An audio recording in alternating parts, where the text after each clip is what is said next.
Existe o livre-arbítrio hoje, agora, nesse momento? É a grande pergunta para o homem, né? Há alguns que vão defender que sim, nós podemos fazer absolutamente as coisas como nós entendemos, que pode influenciar em tudo, nós tomamos as decisões. Na realidade,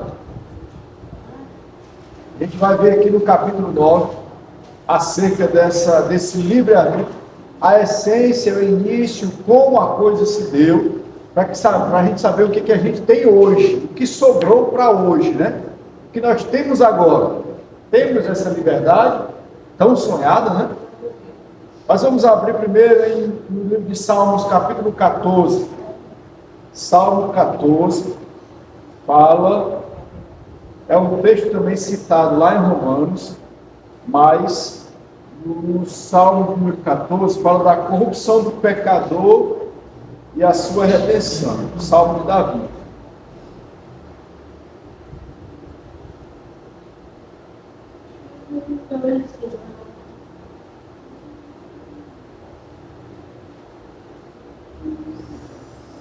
Salmo número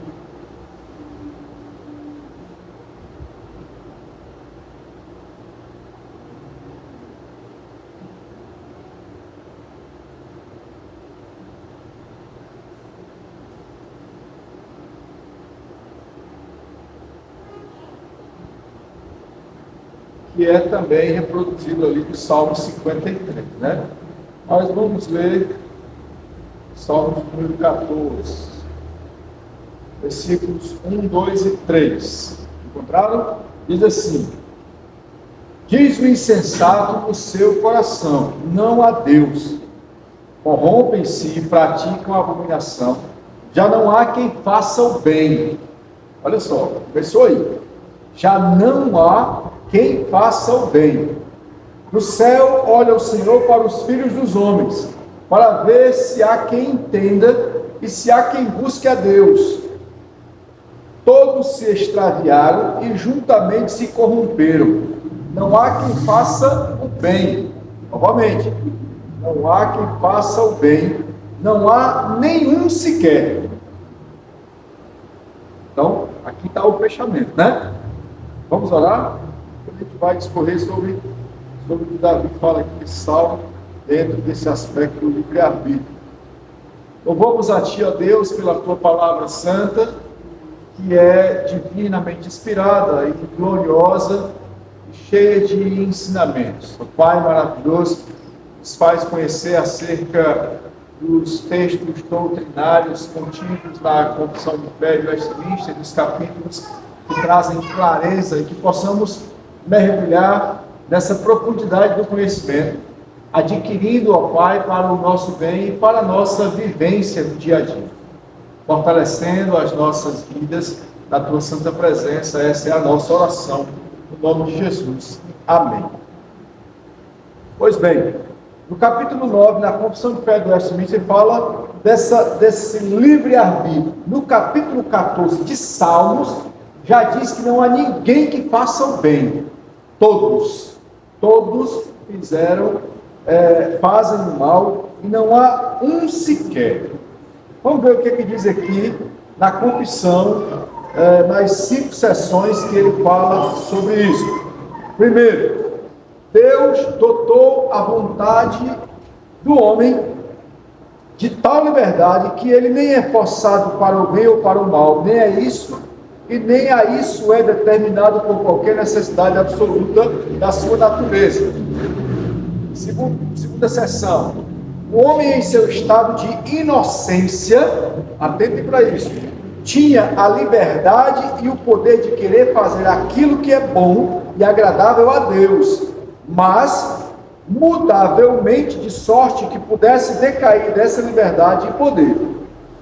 O homem, terceira seção, o homem caído em um estado de pecado perdeu totalmente todo o poder de vontade quanto a qualquer bem espiritual que acompanhe a salvação, de sorte que o homem natural, inteiramente adverso a esse bem e morto no pecado, é incapaz de, pelo seu próprio poder, converter-se ao mesmo, preparar-se para isso.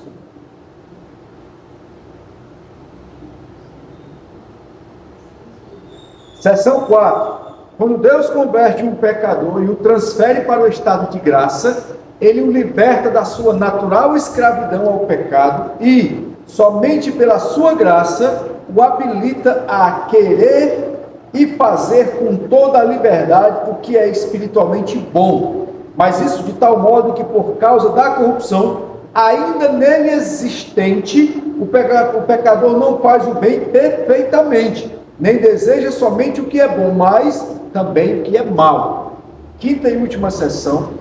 É no estado de glória que a vontade do homem se torna perfeita e imutavelmente livre para o bem só. Então são 5 sessões da Confissão de Fé Adventista, no seu capítulo 9, que descreve essa liberdade. Então ele começa iniciando na inocência do homem, aonde? Lá no Éden estava pleno, fazia o bem plenamente, olhando para Deus e sabendo conscientemente que ele estava fazendo aquilo de uma forma natural. Hoje, segundo a confissão, nós lemos aqui, hoje o mal que fazemos o bem que fazemos está contaminado pelo mal do pecado que nós herdamos. Essa é a diferença. A diferença é que as palavras de Paulo são tão profundas e sinceras que ele diz assim, o bem que quero fazer, não faço. Lembra Paulo dizendo isso? Mas o mal que eu não quero fazer, esse eu faço. Então, aonde está a liberdade? É aqui que tramita o grande problema e o grande X da questão. Há uma linha de pensamento que vai dizer que sim, que nós temos liberdade para cantar a música lá do Thales, Roberto, né? Como ele diz, mas eu escolho Deus. Eu escolho Deus? Como assim?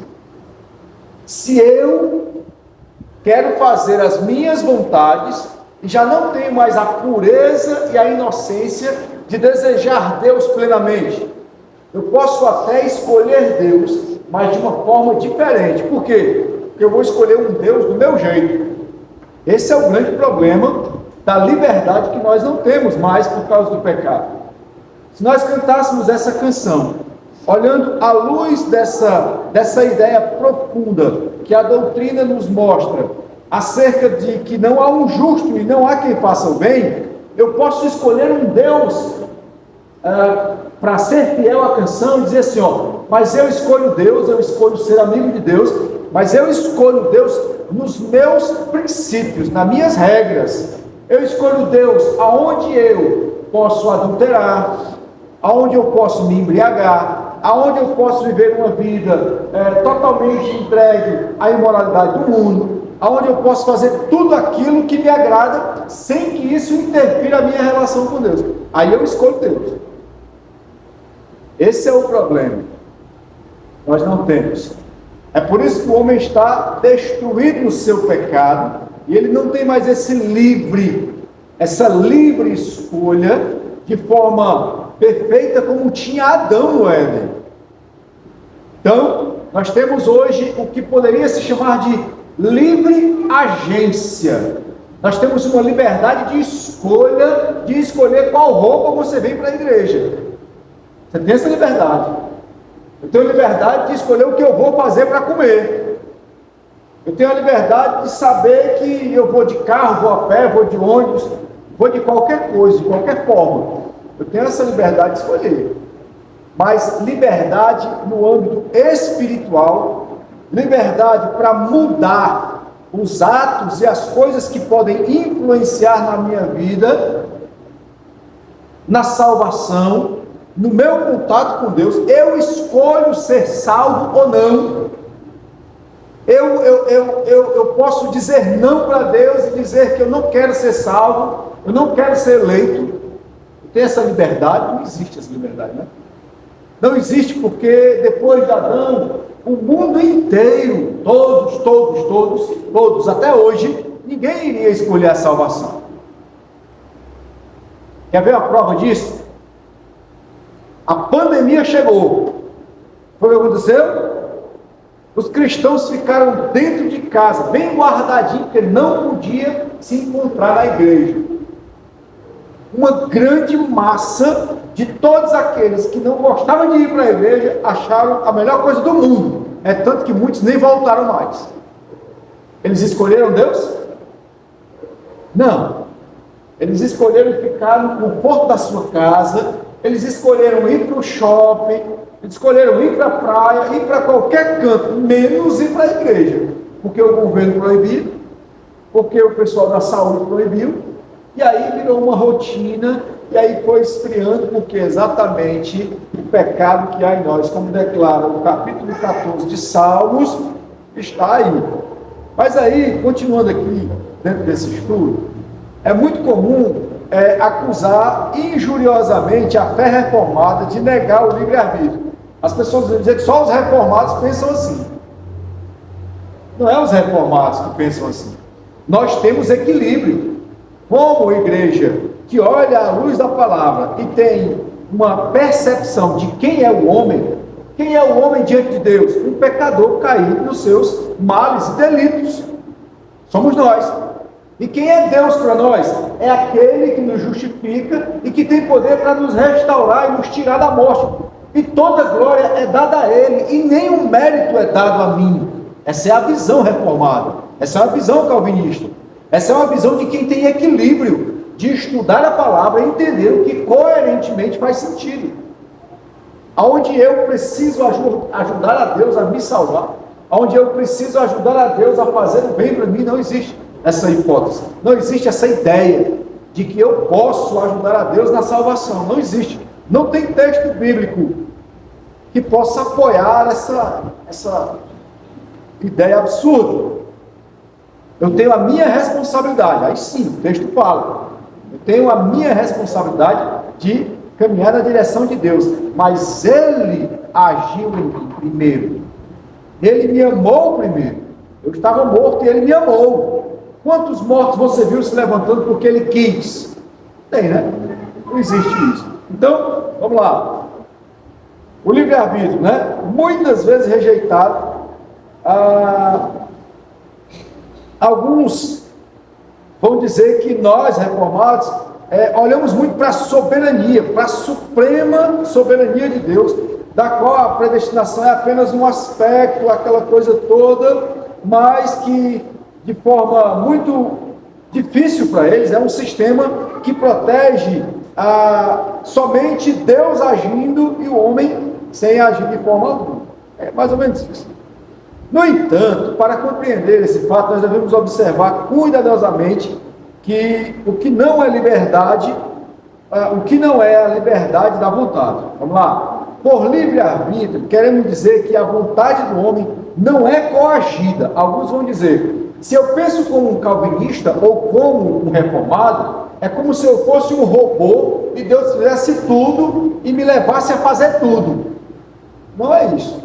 A coisa não acontece assim. Não é que você seja um marionete de Deus.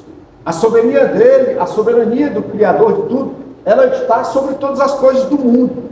Mas ele também tem uma liberdade de falar com esse homem e interagir com esse homem. Na realidade, o homem não é coagido. O homem não é forçado por alguma força externa superior a si mesmo a fazer o que não queira fazer. O homem é livre para fazer o que quiser dentro dos limites da sua capacidade. Se você tem capacidade de estudar e fazer uma prova, Deus precisa descer do céu, na sala de aula, e ficar fazendo a prova com você, com a caneta divina e espiritual? Não, você vai estudar e fazer a prova, né? Então, são essas coisas que chegam ao absurdo, que é a acusação contra o que os reformados apresentam de o livre-arbítrio é simplesmente algo que não faz sentido para o homem, exatamente nesses aspectos. O que está ao nosso alcance é uma coisa, mas o que está no âmbito espiritual, o que alcança um nível muito maior do que o que nós compreendemos, isso não nos compete. Essa é que é a ideia. Esse aqui deve ser sempre o centro da coisa, para que a gente possa ter o equilíbrio. O que mais pode ser liberdade ou autonomia, se não fazer o que quisermos, né? No entanto, devemos observar cuidadosamente que a liberdade não é idêntica à capacidade. A confusão das coisas distintas aqui apresentada é responsável por muitas ideias erradas sobre o tema do livre-arbítrio, que muitas pessoas aí entram nesse debate, nessa questão. O homem ser livre para fazer o bem ou o mal, quando na verdade, com isso querem dizer que o homem não são capazes de fazer o bem ou o mal. Nisso eles erram, aqueles que acusam seriamente.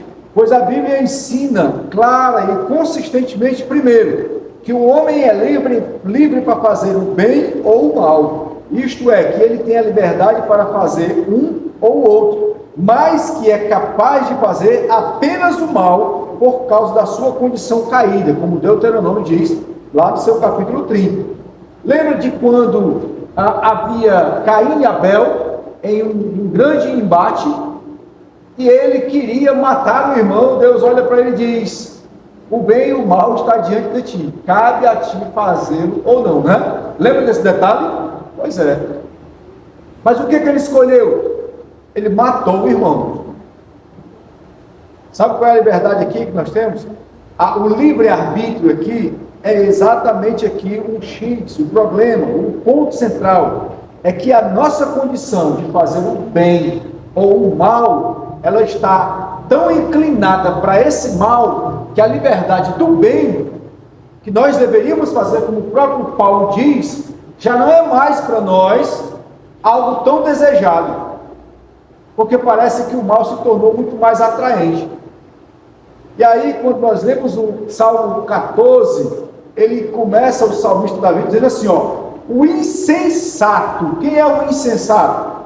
É o homem que não tem discernimento para suas decisões, não tem discernimento para tomar atitudes ou escolhas.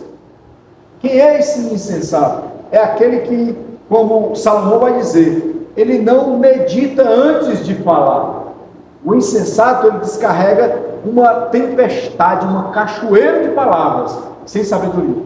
Primeiro, é preciso, segundo a palavra de Deus, termos essa maneira criteriosa para fazer o bem ou o mal. A partir daí, sim, nós iremos tomar uma decisão, mas influenciadas por Deus. Ou seja, o bem que você quer fazer, ele só acontece porque Deus agiu na sua vida. Uma vez que o pecado está no homem, agora esse pecado está contaminando o que antes era pureza, inocência, o que era algo tão belo. A fonte dessa recorrente confusão nos revela o ensino de Cristo lá em Mateus capítulo 12, versículo 33.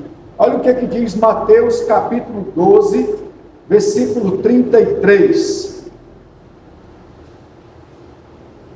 O evangelista Mateus capítulo 12.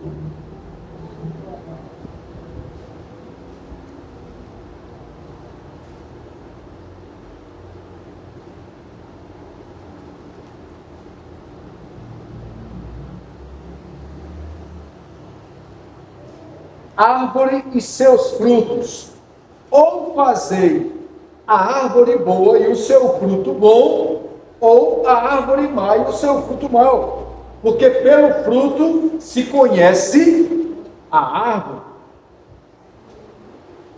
Interessante, né? Porque pelo fruto se conhece a árvore. A vontade é uma faculdade da alma, ou uma responsabilidade do homem. A vontade é, portanto, determinada pela alma. E o ego e a personalidade, o homem, ele não pode escapar do seu caráter moral. Na realidade, se a alma é totalmente corrupta, de modo que o seu conhecimento e desejos são defeituosos e podres, segue-se que ela pode querer fazer apenas o que é mal. Assim, a liberdade plena existe mesmo que haja total incapacidade de fazer o bem. O que foi que aconteceu quando Davi diz assim, ó, eu nasci em pecado, e em pecado me concebeu a minha mãe. Quem nasceu ali? Um homem que já nascia no pecado. E o que esse pecado vai fazer na vida desse homem? Levá-lo a fazer o que é mal. Logo, entendemos que o que é bom e agradável é somente a influência e a ação de Deus na vida do homem, porque ele já é uma árvore má, como Davi disse, ele nasceu assim, ele já veio assim, né? Então não há uma liberdade como tinha Adão, porque Deus deu a ele essa pureza para estar ali sem nenhuma contaminação nele. É impossível. Qualquer um dos homens que habitam na terra hoje, Cristo, o único, perfeito, pleno, divino, Deus, homem, ele, o único ser, carnalmente, que esteve nessa terra, o único, perfeito, só ele. O resto, todos, estão inseridos exatamente aqui, como essa árvore má, que produz maus frutos, porque vem do seu interior, porque vem de dentro de nós.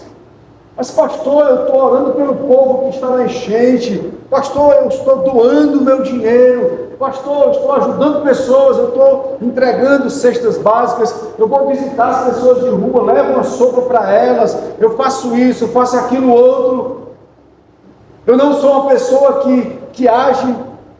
O detalhe não é esse. Esses atos que nós fazemos, eles são correspondentes a um compromisso que nós temos com o caráter moral na terra. Mas o que é mais profundo é que nós não conseguimos exatamente de nós, de si, produzir algo tão bom e pleno. Aí é que entra o grande detalhe da coisa. Com a entrada do pecado na vida do homem, o homem perdeu a capacidade de fazer o bem, não a liberdade. Entendeu aqui?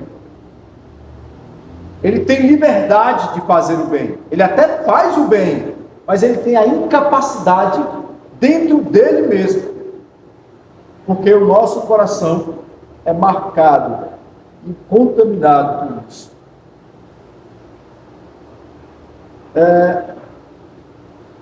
Ela é insuficiente. Por quê? Essa capacidade. Porque a natureza pura do homem, qual somente o bom fruto da ação correta poderia resultar. Quando Adão é criado, ele é criado puro.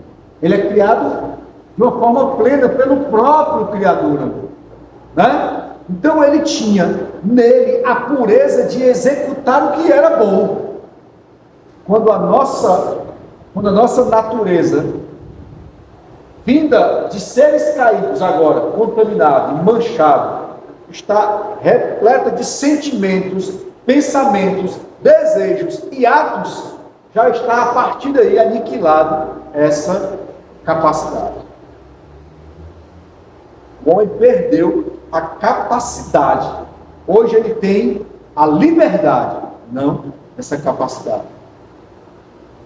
Ele permanece livre para fazer o bem ou o mal, mas só consegue fazer o mal. E agora continuamente o mal, que é um desígnio do coração desse homem. Esse desígnio é algo que está lá dentro, bem alicerçado, como narra o livro de Gênesis, no capítulo 6, versículo 5. Olha o que diz Gênesis, capítulo 6, versículo 5. Quando o Salmo 14 diz assim, ó, não há nenhum sequer, é o que Deus está dizendo aqui, ó, no capítulo 6, quando ele destrói tudo, né, com o dilúvio, quando Deus anuncia o dilúvio, né, porque Deus viu algo estranho no homem. Ele conheceu, ele sabia, ele tinha a ciência, ele tinha a glória majestosa e a sua soberania para perceber que dentro desse homem, que ele, de forma plena, vai dizer aqui, ó, versículo 5, viu o Senhor que a maldade do homem se havia multiplicado na terra e que era continuamente mal, e todo o desígnio do seu coração. Se você observar esse detalhe aqui, é o grande X da questão. O desígnio desse homem é continuamente. Não é hoje eu fiz uma coisa ruim, amanhã eu não vou fazer. Ele queria toda hora. Embora ele lute contra esse mal, mas esse mal está lá, cravado nele. E o que Deus faz em nós, graciosamente, com a sua redenção, é aplacar esse mal que há em nós. Sabia disso? Se nós pararmos para pensar, você diz, não, pastor, peraí. Deixa eu entender melhor.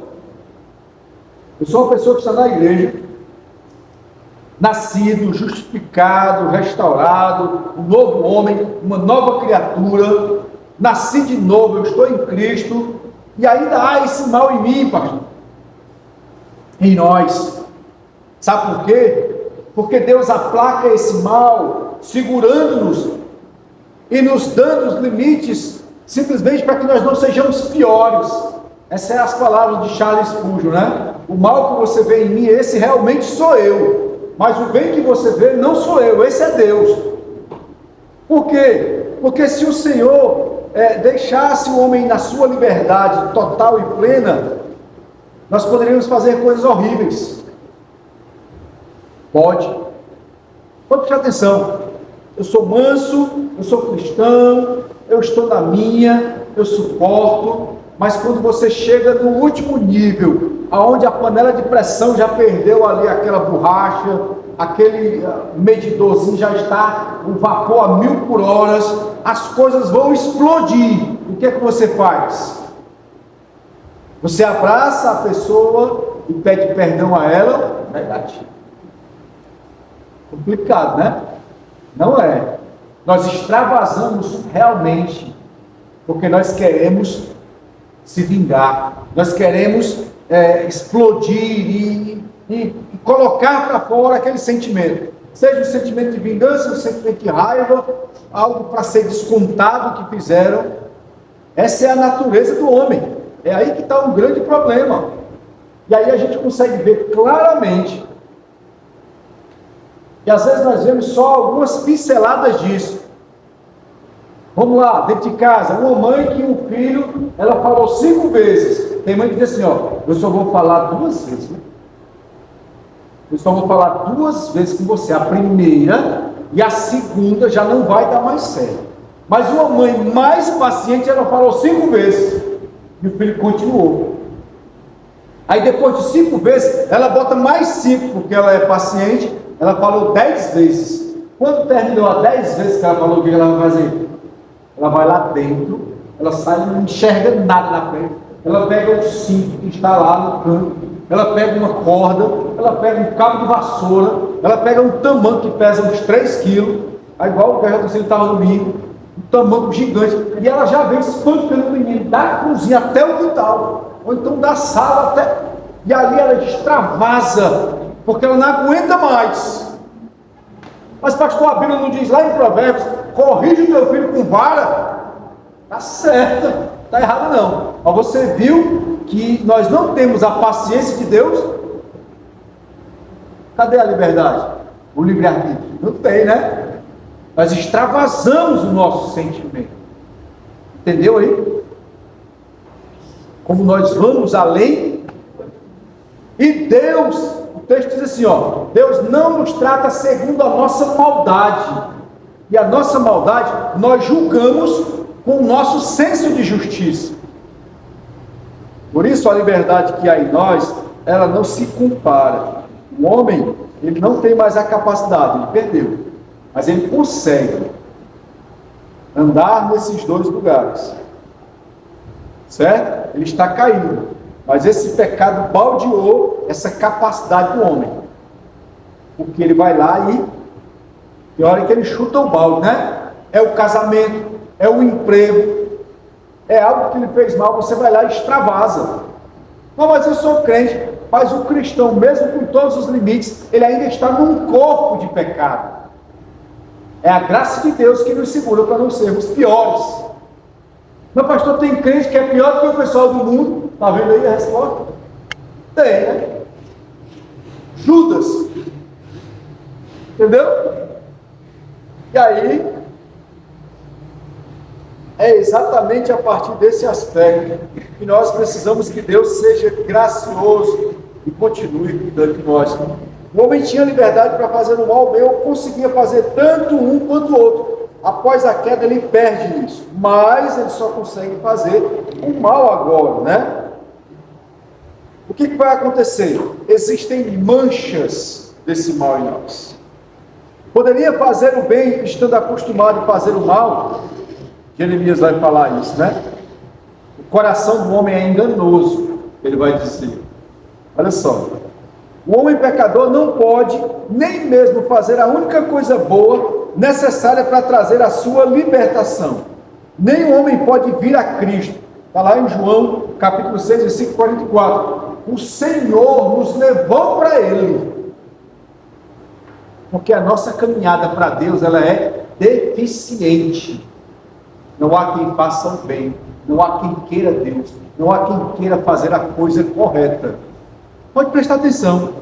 Nós queremos fazer para Deus as coisas com um jeitinho brasileiro. Sabia? Não, pastor. Eu vou fazer isso aqui. Mas se eu for só mais tarde, dá certo? Mas se Deus quisesse que você viesse 4 horas da manhã? Não, eu vou, mas eu só vou às 8 da manhã. Está vendo? Jeitinho brasileiro. Mas Deus queria era 4 horas da manhã. Aí nós temos umas coisas para fazer para Deus do nosso jeito. Deus queria que você fosse desse jeito, porque na verdade está dizendo que você tem que ser assim. Aí nós, não, eu vou ser, mas desse jeito eu não consigo não. Então por aí vai, essa maneira do homem, ele não consegue fazer essa coisa boa para se libertar, ele não consegue ter capacidade de se salvar. O homem não consegue se salvar. Não consegue. 40 dias e 40 noites. Passa sem comer para se salvar? Passa não. Vamos para a vigília? Vem não. Na metade da vigília dorme, né? Vamos fazer uma campanha sem falhar nem um dia. Os irmãos gostam, tem irmãos que gostam de fazer campanha, né? Vamos fazer uma campanha. A gente vai ficar o seguinte: nós vamos de manhãzinha tomar um copo d'água às 6 da manhã. Aí nós só vamos almoçar 1 hora da tarde. E é para comer bem pouquinho. Topa a campanha. Tem nem perigo de fazer essa campanha. Você vai comer escondido. Vai fazer igual o irmão que tinha aqui, que no dia do jejum ele mandava a esposa fazer 2 quilos de cuscuz para ele comer, e no outro dia de manhã ainda está sem fome porque comeu cuscuz para jejuar. A gente está sempre do jeitinho brasileiro, porque a gente não consegue fazer o bem plenamente. Não tem, está manchado. Esse é o problema. Não é? Assim como um cadáver tem braços e pernas, o homem que está morto tem braços e pernas, e não são usados porque quem os exercitava está morto. Mas o que são usados novamente quando Deus ressuscita? O corpo assim também é como a vontade do homem. Ele está espiritualmente morto. É capaz de fazer o bem somente quando é regenerado, a fim de que possa readquirir um coração bom para querer fazer a boa vontade de Deus. O morto não se mexe. Mexe? Quantos mortos você vê andando aí, além daquele que a mulher levou para fazer o empréstimo no banco? Tira esse morto aí, né? Que quase preso o empréstimo. Mas quantos defuntos você vê saindo do ML e passeando aqui na rua? Não tem. Mas Deus pega o morto. Olha como Deus faz. Ele pega o morto, como diz Efésios capítulo 2. Deus pega o morto, ressuscita o morto, faz o morto, agora é diferente, dá um coração bom para esse morto, coloca o que é bom dentro desse morto, e o seu espírito move esse morto a fazer o que é bom, porque ele sozinho não faz. Você tem livre-arbítrio para escolher a salvação, para escolher Deus, para escolher ser amigo de Deus? Tem não. Você não consegue. Por quê? Porque no meio do caminho você fica vaidoso, você fica talentoso e acha que é melhor do que os outros. Já pecou, né? porque quer ser melhor que os outros. Você fica todo pomposo. E aí? Como é que a coisa está andando? Está andando deficiente. O homem regenerado possui a mesma liberdade que Adão tinha antes da queda, que os pecadores tiveram depois da queda. A diferença entre o homem não regenerado e o homem regenerado é a capacidade, não de liberdade. Ambos são livres para fazer o bem, mas somente o homem regenerado é capaz de fazer o bem. E ele é porque Deus, o Espírito Santo, lhe deu um novo coração. O ímpio, às vezes, faz coisas melhor do que os crentes. Mas a diferença é que o cristão, o crente, tem o Espírito Santo. É diferente. Entendeu? Diferente. Agora está uma diferença no mundo. Não que ele tem em si, mas foi Deus que colocou nele. Então eu não posso dizer que eu tenho o livre-arbítrio, porque eu sou capaz. Porque eu sou o melhor de Caucaia. Porque eu sou o melhor do Ceará. Porque eu sou o mais forte do Ceará e eu conquistei tudo isso sozinho. Não tem isso. Não existe isso. E quando você pensa assim, você já está vaidoso demais. E a presença de Deus está longe dessas afirmações. Então essa liberdade foi contaminada pela sua vaidade. Não é liberdade. É escravo de si mesmo. É alguém que se idolatra, né? A capacidade que está em nós, ela vem da graça, da bondade, da misericórdia, da soberania, do amor de Deus, da grande ação divina na vida dos que estão mortos.